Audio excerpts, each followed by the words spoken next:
Hello everyone, నిన్న వరలక్ష్మి వ్రతం కదా. అందరూ ఎలా సెలబ్రేట్ చేసుకున్నారు, నేను ఎలా సెలబ్రేట్ చేసుకున్నానో చూసేయండి. పెళ్ళయి 5 years అవుతుంటే నేను ఫస్ట్ టైం అనమాట ఇలా చేసుకోవడం. అంటే ప్రతి ఇయర్ చేసుకుంటాం కానీ ఇలా చేసుకోవడం ఫస్ట్ టైం.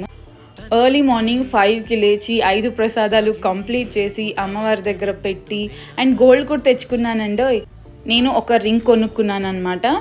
అది కూడా దేవుడి దగ్గర పెట్టి ఒక 5 మందికి తాంబూలం ఇచ్చాను.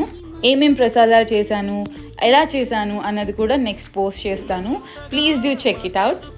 ఫస్ట్ టైం కదా ఇలా చేసుకోవడం. అక్కడక్కడ ఏవో కొన్ని పొరపాట్లు ఉంటాయి.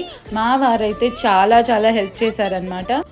మా వారు వర్క్ నుంచి వచ్చిన తర్వాత అక్షంతలు వేయించుకొని రింగ్ పెట్టేసుకున్నాను. ఎలా ఉందో మీరు చూసేయండి. లాస్ట్ వరకు నా రింగ్ ఎలా ఉందో కామెంట్ కూడా చేసేయండి. అమ్మకేమో ప్రతి అక్షయ తృతీయకి గోల్డ్ తెచ్చుకోవడం అలవాటు, అత్తమ్మకేమో ప్రతి శ్రావణ శుక్రవారంకి గోల్డ్ తెచ్చుకోవడం అలవాటు. అలా రెండింటిని కూడా నేను మేనేజ్ చేశాను అనమాట. ప్లీజ్